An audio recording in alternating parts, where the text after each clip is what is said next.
লাশকে চিৎ করে শুয়ে দেওয়া হয়, শুধু মাথাটাকে কেবলামুখী করে দেওয়া হয়। এ পদ্ধতিটা সঠিক নয়, এ পদ্ধতিটা সঠিক নয়। রাসূল সাল্লাল্লাহু আলাইহি সাল্লামের হাদিস হচ্ছে, জীবিত এবং মৃত উভয় অবস্থাতেই মুসলিমের কেবলা হলো কাবা। মুসলিমের কেবলা হলো কাবা। অবশ্য মাইয়েতের পরেও মুসলিমের কেবলা কাবাই করে, কিন্তু শুধু মুখটাকে ঘুরায়। কেবলার মুখে এখন আছি তো আমি, প্র্যাকটিক্যালে উদাহরণ দিচ্ছি আপনাদের।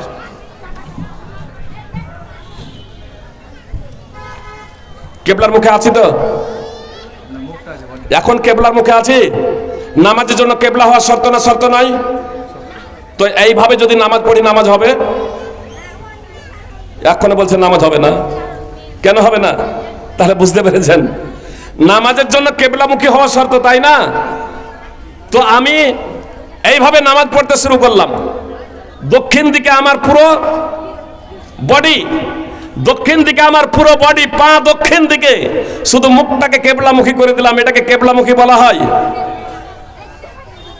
তো আপনার লাশকে চিৎ করে শুইয়ে দিলেন, লাশকে চিৎ করে শুইয়ে দিলেন, পায়ের আঙুলগুলো থাকলো আসমানের দিকে, মুখও থাকলো আসমানের দিকে, আর শুধু মুখটাকে শুধু কেবলামুখী করে দিলেন, এটাকে কেবলামুখী বলা হলো? আপনাকে পুরো বডিটাকে, পায়ের আঙুলগুলো কেবলামুখী হয়ে যাবে, পুরো বডি চেহারা সব কেবলামুখী হয়ে যাবে। এখন প্রশ্ন হচ্ছে, যদি কেবলামুখী যদি শুয়াতে যায়, তাহলে যে পিঠের দিকে পড়ে যাবে, পিছনের দিকে যে পড়ে যাবে। জি, আপনার কবর খননের সময় আপনি নিচে একই সমান করে নামান, কিন্তু শেষের অংশটুকু বডি অনুযায়ী, জি 6 ইঞ্চি 8 ইঞ্চি 4 ইঞ্চি, মানে মানুষের বডি অনুযায়ী, ছোট বড় অনুযায়ী একটু কেবলা মুখের দিক থেকে একটু বেশি গর্ত করবেন। তাহলে এবার যখন কাটভাবে শোবেন তখন পিছন দিকে, যেহেতু অর্ধেকটা কাটা আছে, টেক লেগে যাবে, পড়বে না, পুরো বডিটা কেবলামুখী হবে। এটাই হচ্ছে সুন্নাহ। এই প্রসঙ্গে বিস্তারিত আলোচনা দ্রষ্টব্য আল্লামা নাসিরউদ্দিন আলবানী রাহিমাহুল্লাহর আহকামুল জানায়েজ। আপনাদের কথা শেষ করছি এ কথা বলে, জীবনের কোনো গ্যারান্টি নাই। অনেকেই মনে মনে ভাবে, অনেকেই মনে মনে ভাবে যে ঠিক আছে আগামী শুক্রবার থেকে নামাজ ধরে নেব।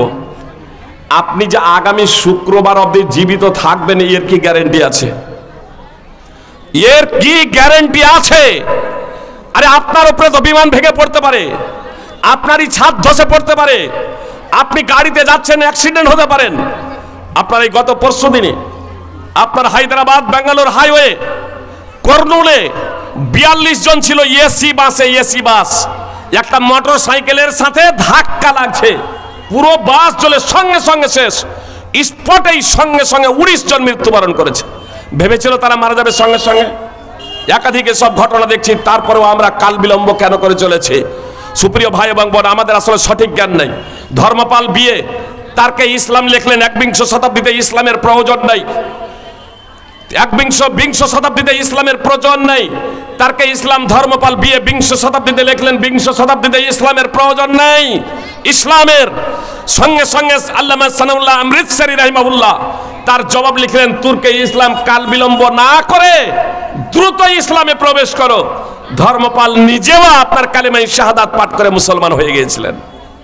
আমরা আসলে ইসলাম সম্পর্কে অনভিজ্ঞ, জানি না বলে আজকে ইসলাম থেকে দূরে সরে আছি। আমি শেষ কথা এই কথাই বলতে চাই, সুপ্রিয় ভাই এবং বোন, একটু জাগুন, একটু সচেতন হন, পবিত্র কোরআন এবং সুন্নাহ অধ্যয়ন করুন। আমার পূর্বের সাহেব বলছিলেন যে একজনকে আরবিক দিচ্ছে, অন্যগুলোকে দিচ্ছে না। আপনি ডাক্তার হন, মাস্টার হন, ইঞ্জিনিয়ার হন, ব্যারিস্টার হন, রাষ্ট্রপতি হন, আপনার সব হন, কিন্তু ইসলামের যে মৌলিক শিক্ষা, এই মৌলিক শিক্ষা নিজে শিখুন এবং আপনার প্রত্যেক ছেলে মেয়েকে শিক্ষা দিন। তারপর আপনি ইঞ্জিনিয়ার, ব্যারিস্টার, আইপিএস আর কিছু করুন। আল্লাহ তাআলা আমাদের প্রত্যেককে পবিত্র কোরআন ও সুন্নাহ অনুযায়ী জীবনযাপন করার তৌফিক দান করেন। আমিন। আসসালামু আলাইকুম ওয়া রাহমাতুল্লাহি ওয়া বারাকাতুহু।